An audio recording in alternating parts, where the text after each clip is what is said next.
토요일에 탁구 여자단식 8강전에 나선 우리 팀의 김경아 선수가 태극기가 뒤집힌 유니폼을 입고 뛰었던 사진 2장이 아테네 올림픽 공식 홈페이지에 실린 것인데요. 일본 네티즌들의 항의가 잇따르고 있습니다.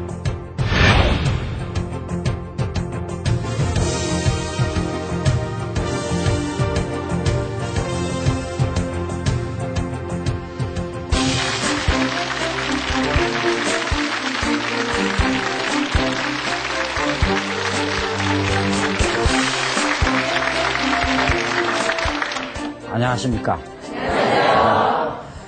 이번 시간에는 국가의 상징인 태극기와 애국가 그리고 무궁화에 대해서 말씀을 드리도록 하겠습니다. 제가 한 보름 전에 임시정부 관련 유적지를 쭉 돌아보면서 중경에서 임시정부 청사 앞에서 마지막으로 행사를 했습니다. 그때 태극기를 걸어놓고 애국가를 불렀어요.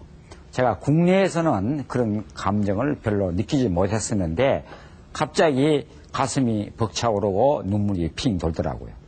아마 평소에 내가 가지고 있는 어떤 민족 정서가 그 상징물을 보면서 새롭게 아마 발동한 것 같습니다. 또 그 독립투사들이 얼마나 고난에 차서 그 태극기를 걸어놓고 애국가를 부르면서 독립 의지를 불태웠나 이런 것을 한번 좀 생각해 보면은 또 감회가 남다를 수가 있습니다. 오늘 제가 이 얘기를 할 적에 부정적인 얘기가 들어 있지만은 그것을 일부러 그러려는 것이 아니라 앞으로 좀 더 충실한 내용을 가진 국가 상징물을 만들어서 우리가 후손들에게 더욱 많은 감동을 주고 애국심을 키울 수 있는 그런 계기를 만들어야 한다는 뜻에서 제가 이 얘기를 하는 것입니다. 자, 태극기라는 것은 뭡니까? 여러분이 우리는 태극이란 말은 태극기만이 아니라 상당히 익숙합니다. 그러니까 태극을 그려 넣은 기다. 그 말이죠? 네. 그러면 태극은 뭔가? 태극은 우리가 알다시피 이렇게 해가지고 이렇게 그려져 있잖아요. 네. 원래 제가 지난번 시간에도 그랬잖아요. 제가 그림 그린다는 양. 조금 잘못됐더라도 이해를 해주시기 바랍니다. 이 자체가 태극인데 태극은 무슨 뜻이냐 하면은 씨라는 뜻이에요. 모든 것은 씨에서 씨가 있어야 무슨 만물이 자란다. 그리고 이렇게 가려놓고서는 음양을 말하는 것이다. 예? 음과 양 이렇게. 이것이 바로 동양의 고전인 주역에서 비롯한 것입니다. 그런데 서양 여러 나라들이 17세기, 8세기에 들어오면서 증기기관선을 또 만들고 외국에 교류를 하러 많이 다니고 때로는 아프리카라든지 동남아시아 쪽에 식민지 경영을 했어요. 그러면서도 지도도 만들고 바다도 측량하고 이런 과정에서 모두 자기 나라를 표시하기 위해서 그때는 비행기는 없었어요. 그러니까 배에다가 전부 자기 국기를 걸고 다녔다. 그 말이에요. 그 국기만 봐도 저기 영국, 저건 일본 다 알 수 있었다. 그 말이에요. 또 무슨 외교 관계에 조약을 맺을 때에는 요즘처럼 국기를 이렇게 걸어놓고 자, 그 아래에서 대표들이 앉아가지고 회의를 하고 조약을 맺었어요. 이러니까 국기가 바로 나는 어느 나라요 말하지 않아도 국기를 보고도 다 알게끔 이렇게 돼 있었어요. 이런 과정에서도 우리나라가 이제 강요에 의해서 일본과 처음으로 1876년에 조약을 맺기 시작한 뒤에 여러 외국 나라들하고 조약을 맺었어요. 그런데 1882년 최초로 이제 미국과 조약을 맺게 됐습니다.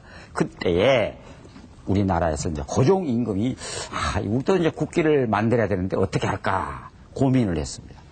그때 마건충이라고 청나라 사람이 우리나라에 와 있었어요. 마건충한테 당신 나라는 국기를 처음에 어떻게 만들었느냐 물어봤더니 뭐 이렇게 만들었다 설명을 해주면서 당신네 그러면 조선에서는 국기를 만들려면은 뭐 이렇게 만들 돼 누른색은 쓰지 말아라. 이렇게 얘기해요. 왜 그랬을까요? 우리나라 동양에서는 오행사상에 의해서 황색은 황제의 색, 임금의 색이다 그 말이에요. 그러니까 중국의 황제의 나라니까 니들은 이 색을 쓰면 안 된다. 이렇게. 고려 때에는 이상하게도 한때 누른 색깔로 옷을 물들이 입는 경우가 많았어요. 왜냐하면 황토 흙에서도 뽑을 수도 있고 여러 가지가 있어요. 그럴 때 나라에서 의사를 보내가지고 누른색을 입으면 처벌하게 돼 있어요. 왜? 임금의 색인데 일반 서민들이 입느냐? 옛날에는 색깔이 그렇게 중시됐던 건데 신분을 다 나타내고 벼슬아치 색깔도 옷이 울긋 풀고 다니게 다 그게 등급이 다 있는 겁니다. 어떤 사람은 붉은 것, 어떤 사람은 푸른색 이런 것들이. 그래서 이거 하지 말라. 그러니까 그때 고종이 분노했어요. 이런 우리가 지금 중국의 속국이냐 뭐냐. 그래서 고종이 마원총의 말은 필요 없다. 배척을 해버렸어요. 그래서 고종이 지시를 했던 거예요. 태극기를 만들어라. 그래서 만들었어요. 일단 만들었는데 그것이 괴가 오늘날 배치하고 조금 달라요.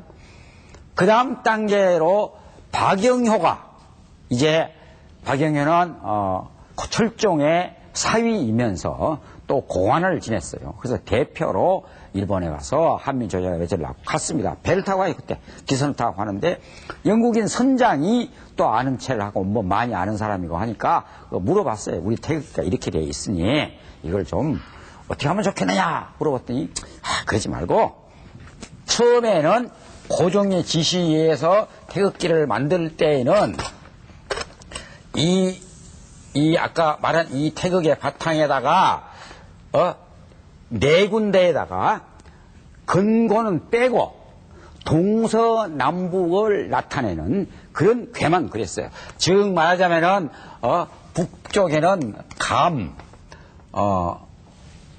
이게 북쪽이니까 감괴를 그리고 이게 남쪽이니까 여기는 이괴를 그리고 이 이자가 떠날 이자지만은 바로 이화 이자입니다. 여기에는 서쪽이다 이래가지고 태괴를 그리고 여기에는 동쪽이다 이래가지고 진괴. 왜냐하면 진단학회니 진국이냐 할 때 이게 동쪽을 의미하는 것이에요. 이 괴를 배치했어요. 이렇게 해서 이걸 해라. 그랬더니 박영효가 저거 어딘가 좀 잘못됐다 그 말이에요. 왜 하늘과 땅이 빠졌느냐. 이렇게 그러니까 동서남북은 됐지만 하늘과 땅이 빠졌어요. 그래가지고 그 다음에는 박영효가 다시 그린 것이 뭐냐면은 괴 배치는 조금씩 다르다고 제가 얘기했어요. 자 여기다가 이제 하여튼 지금 현재대로 써보겠습니다.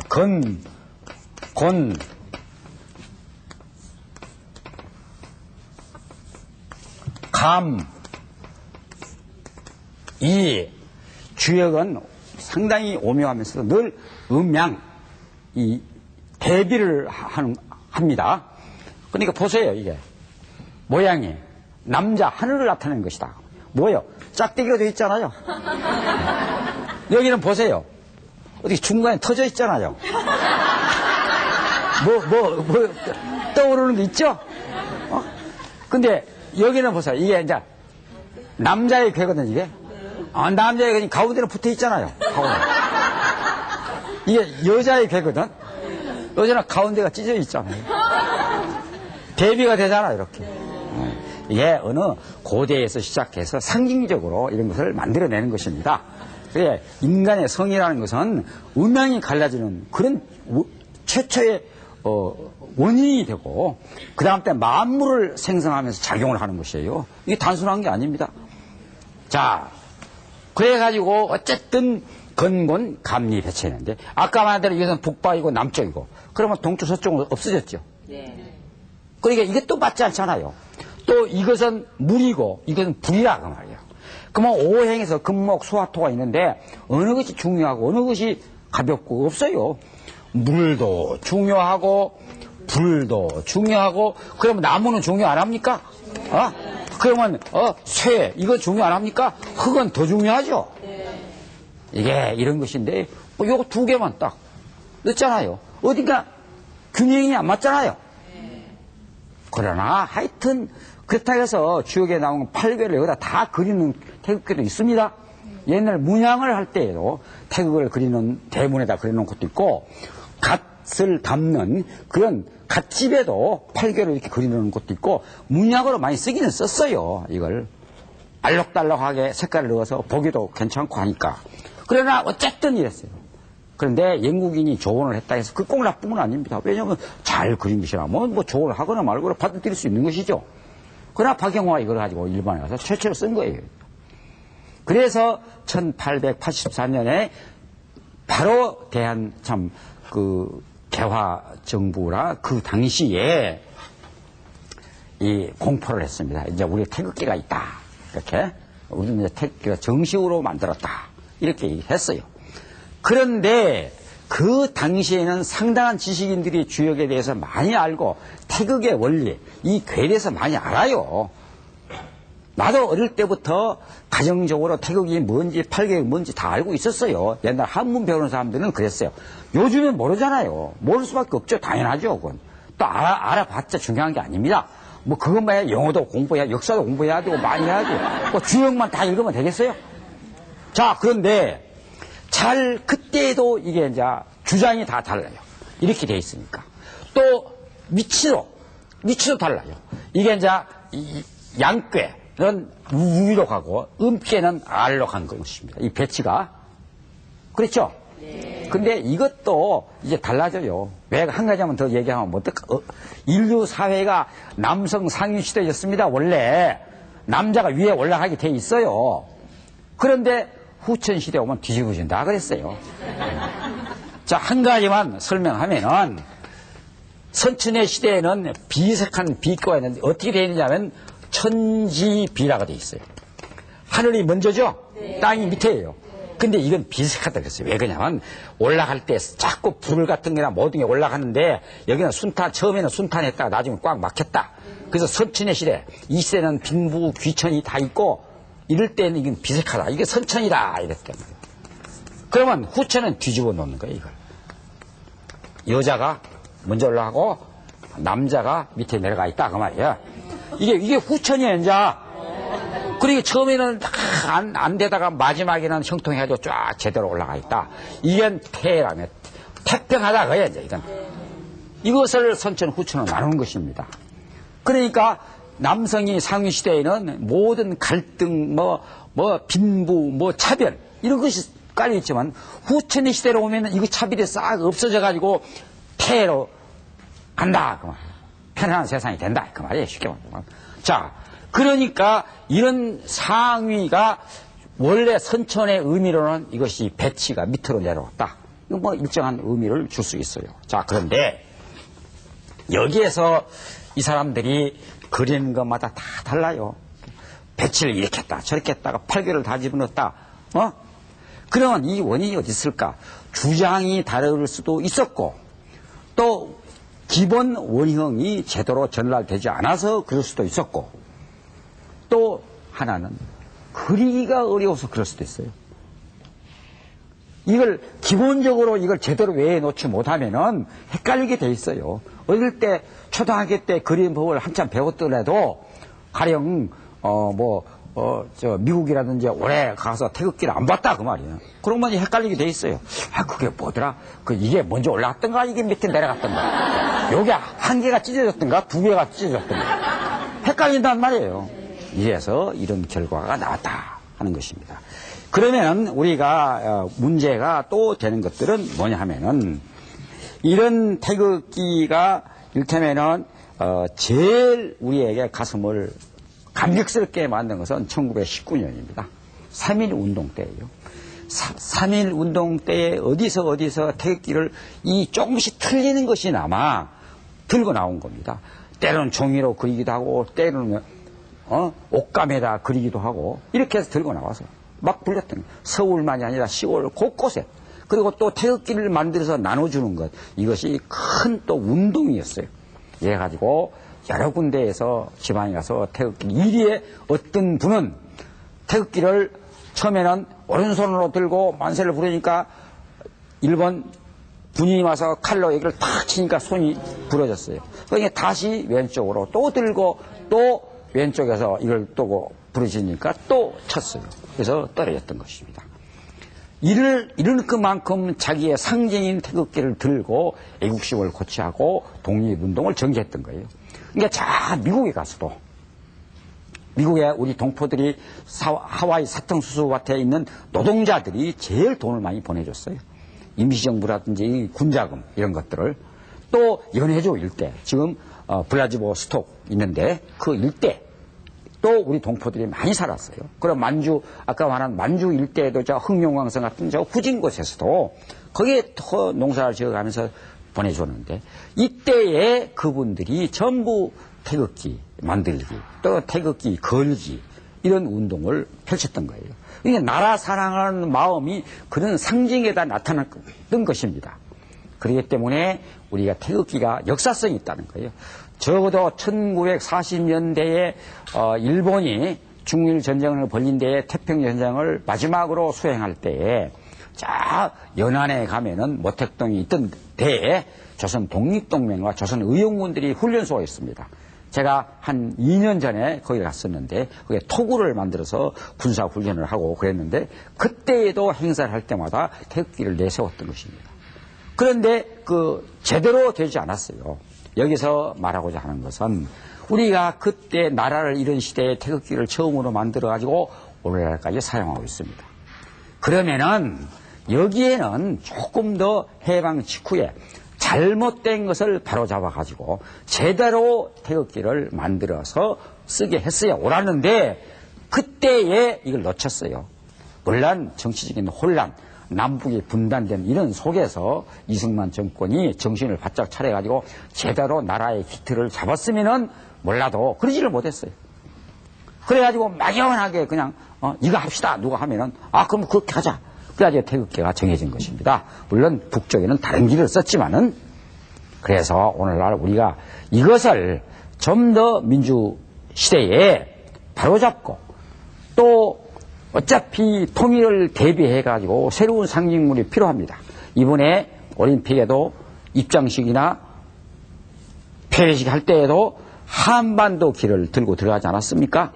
그것은 서로가 어떤 점에서는 양보를 해서 좋은 모습입니다. 제가 저 국제학술대회 갔더니 중국의 학자들이 이제 젊은 학자들이니까 그 사람들 주역도 잘 모르는 사람이 많이 있어요. 나는 어릴 때부터 이걸 배웠어. 좀 알아요. 이게 태극기가 뭐냐, 왜, 무슨 뜻이냐 물으니까 대답한 사람이 아무도 없어요. 그래서 내가 딴 데가 술 먹고 있는데 나를 일부러 불러가지고 그 사람 보고 얘기 좀 해달라고. 그래서 그럼 자기들도 한번 들어보겠다. 그래서 술자리에서 1시간 이상을 떠들어 제꼈더니 그런 것이냐고. 그럼 참 어렵네요. 복잡하네요. 그래 어렵다 이게. 그러니까 근데 그래서 그 사람들이 그러더라. 왜 그러면 이렇게 어려운 걸 왜 오늘날도 써야 됩니까? 나도 동감이다. 정말로 통일지향적이고 물론 인간이 태초에 어디서 나와가지고 또 그다음에 갈비뼈로 또 하나를 누가 만들고 이런 말도 있지만은 또 꼭 하늘만 중요한가? 인간이 중요하고 통일이 중요하고 이러니까 우리가 인간의 문제와 현실의 문제를 결부시켜서 우리가 태극기에 대한 새로운 한번 모색을 해보는 것, 여러분도 한번 생각을 해보는 것, 이것이 저는 중요하다고 생각을 합니다. 그 다음에 이제 얘기할 것이 애국가입니다. 애국가는 조금 더 복잡합니다. 아까 그런 개화 시대에 정말로 애국 계몽기가 있었어요. 우리나라에게는 1880년대가 바로 애국 계몽입니다. 이때 서양 세력이 힘을 가지고 우리를 짓누르고 있고 우리는 반식민지 상태로 전락하고 있고 우리는 농업 국가로서 상품이라든가 이런 걸 만들 줄도 모르는 그런 시대에 외국에서는 우리에게 개항을 강요하고 그 다음에 상품 시장으로서 여러 외국 사치품들을 팔아먹고 이런 시대입니다. 개화기 때요. 그때 없는 게 없었어요. 양주도 들어왔고 도로버스도 있었고 파라솔도 있었고 다 있었어요. 돈만 있으면 얼마든지 있어요. 돈이 없어서 탈이었지. 커피도 마시고 고종 순종도 커피를 너무 즐겨가지고 커피에 독약을 타가지고 죽이려고 해가지고 다독사건까지 일어났었습니다. 귀족 서울의 양반들이 그런 외제 물건들을 많이 샀었어요. 요즘에 옛날에 똑같아요. 세상은 원래 그렇게 돼 있어요. 그런데 이런 시대에 우리는 나라를 사랑하는 운동을 펼치자. 그게 애국 개몽 운동입니다. 그런데 이때 당시에 그러니까 우리가 나라를 사랑하는 방법은 여러 가지가 있습니다. 그러니까 담배를 끊어가지고 나라의 빚갚기 운동을 벌이는 것도 애국이고, 그러면서 우리는 모든 행사에 애국심을 고취한다. 그런 속에서 애국가가 등장했는데 각자가 애국가를 하나씩 지었어요. 처음에는. 그러나 지금도 조사한 바에 의하면 나타나는 한 10종류가 남아있어요, 지금도. 근데 가사도 조금씩 달라요. 근데 그때 이제 황제의 나라고 대한제국 시기를 거쳐오면서는 이제 우리의 황제, 우리의 고종을 말하는 것이죠. 우리 황제야 보호하사. 뭐 이런 구절들이 다 들어가 있고, 만세 이런 것도 들어가 있고, 이 만세라는 건 뭡니까? 천세라는 건 원래 제후한테 주는 것이에요. 축하할 때 생일이라든지 이럴 때, 그 만세는 황제한테 부르는 구호입니다. 그때 대한제국 시대는 우리가 황제의 나라를 표방했기 때문에 만세, 그 대한 만세, 대한 만만세 이렇게 되는 것이죠.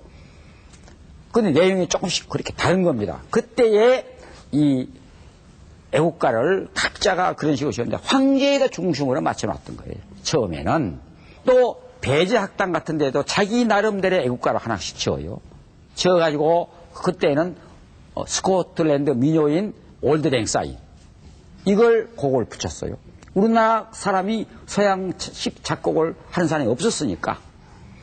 그리고 또 일테면은 대한제국에서 1901년에 독일인 음악가인 프란츠 에케르트라는 사람을 초청했었어요. 근데 그 사람의 작곡을 의뢰해가지고 이제 대한제국에서 애국가를 또 보급하려고 그랬었어요. 또 무관학교가 있었는데 군인들이죠. 그때는 군인장 사관학교 같은 곳이죠. 거기에서는 또 시니어 여왕을 보호하소서 영국 국가죠. 그 곡조를 그대로 따다가 또 부르겠어요. 그러니까 가사 내용이나 곡이나 다 달랐던 것입니다. 이게 초창기에 그랬던 것이에요. 이것도 우리가 나무랄 일이 아니에요. 어쩔 수 없어요. 그 당시에는. 그런데 다른 노래 애국 가사들이 엄청나게 많았어요. 그때 여러 가지 단순한 것, 복잡한 것, 가사가 긴 것, 뭐 짧은 것 이런 게 있었는데, 가령 제가 원래 음치입니다만은 하나만 음치니까 이런 정도는 부를 수가 있다는 겁니다. 학도야 학도야 젊은 학도야 이렇게 나가요. 이것은 복잡한 곡이 아니잖아요. 너무나 단순하지. 나 같은 음치도 부를 수가 있다 그 말이에요. 근데 이것이 애국 가사들이에요. 그러니까 우리가 스스로 곡한 것은 이런 식으로 지어가지고 불렀던 겁니다. 그런데 애국가에 대해서 통일적으로 어떻게 할까 이런 고민을 하게 됐는데, 윤치호라는 분은 우리나라에서 최초로 영어로 글을 쓰고 일기를 평생 영어로 썼어요. 또 영어 편지도 잘 쓰고 회화도 잘하고, 최초로 우리나라 서양 사진기를 들고 와서 사진을 찍은 사람입니다. 그래서 명성황후 민비의 사진이 없다는 것은 그분의 일기를 통해서 알 수 있어요. 왜 그러냐면은 최초의 사진사에서 궁중에 왔다 갔다 했어요. 늘 미국 공사하고 통역 노릇도 하고 하니까 사진을 많이 찍었어요. 근데 민비 사진을 하나도 안 찍었다. 왜? 얼굴을 감추려고. 그랬던 거예요. 그러니까 오늘날 민비 사진이 없다. 이렇게 보면 맞습니다. 그건. 그래서 이런 분이에요. 그런데 이분이 서양에 대해서 사정을 잘 아니까 애국가를 어떻게 할까 이렇게 고민했던 거예요. 그러다가 이제 이분이 미국도 여러 차례 갔었어요.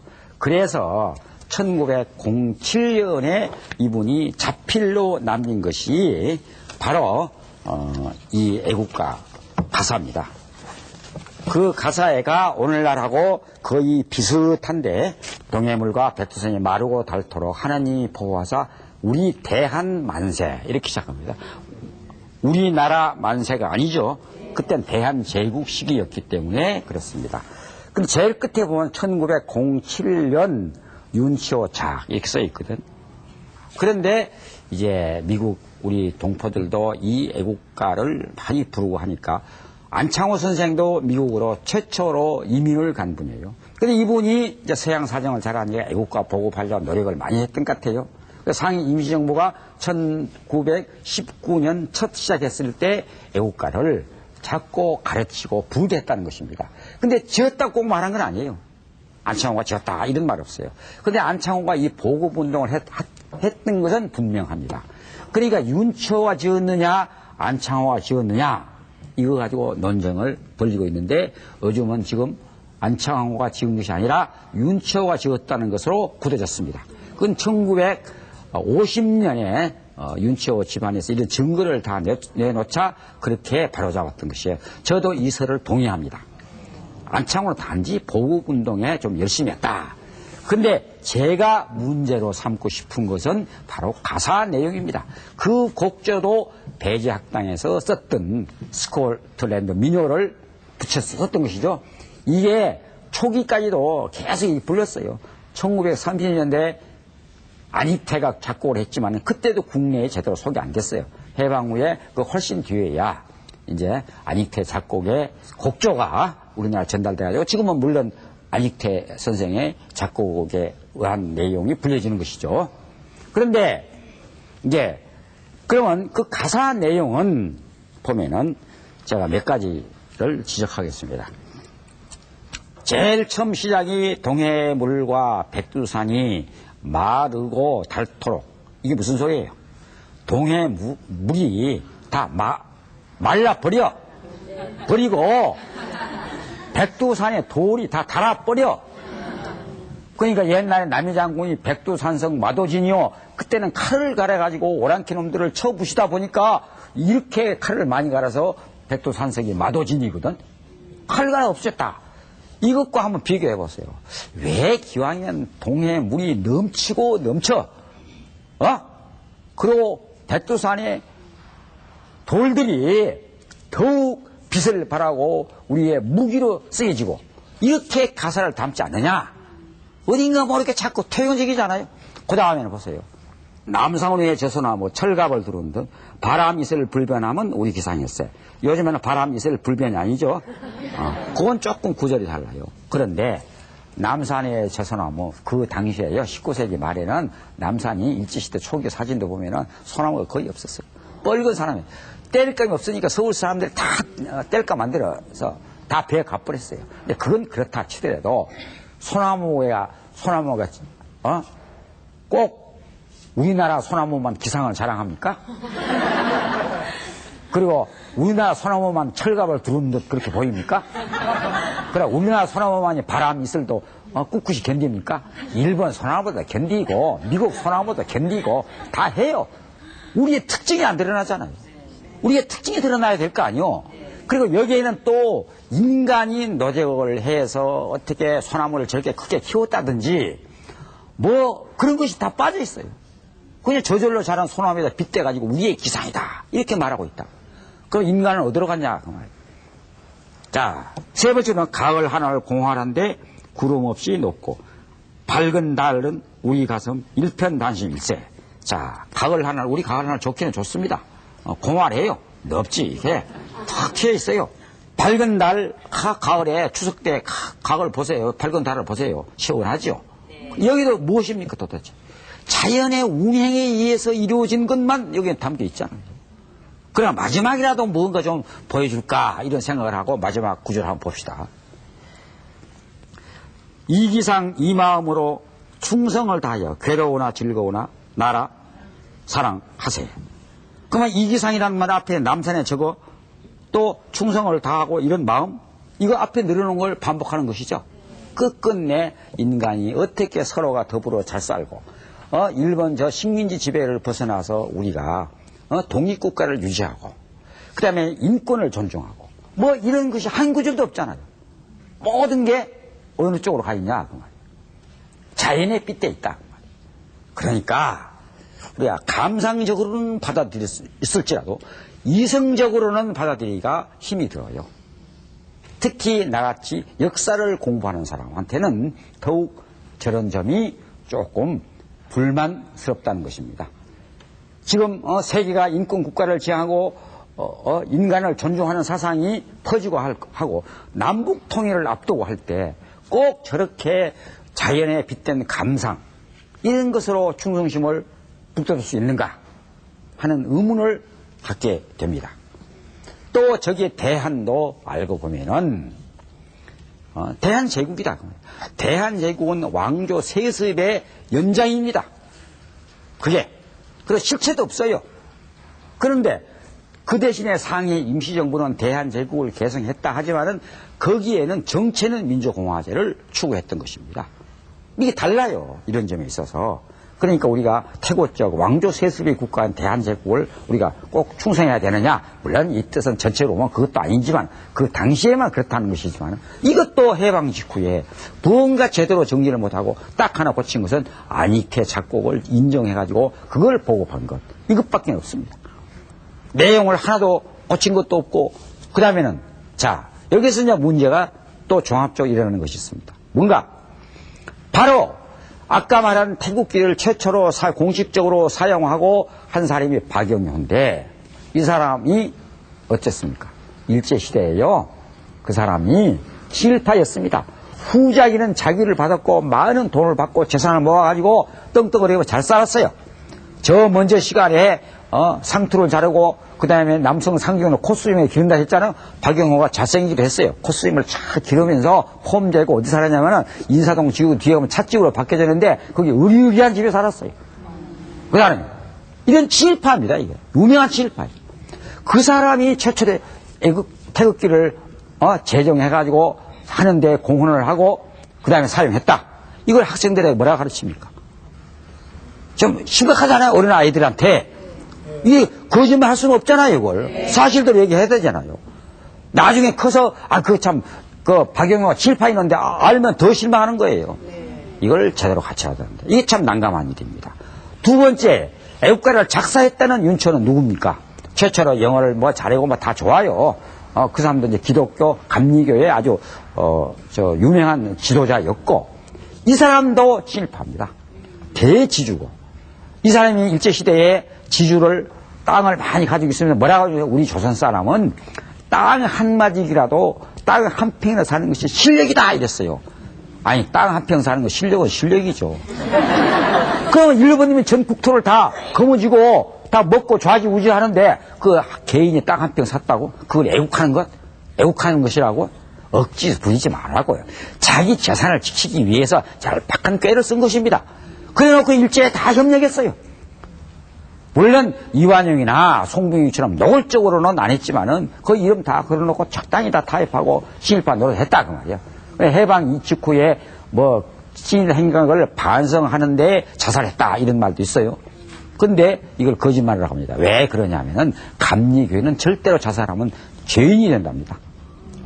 그러니까 그건 자살했다는 것을 오히려 자기 가족이라든지 이건 확실히 증명된 말은 아닙니다.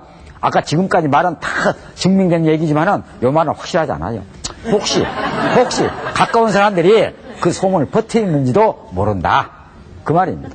또 이 사람들이 진위 행각했는데 저 가사를 이런 사람이 졌다. 애들한테 설명해야 될 거 아닙니까? 이거 어떻게 할 거예요 앞으로? 답답할 일입니다.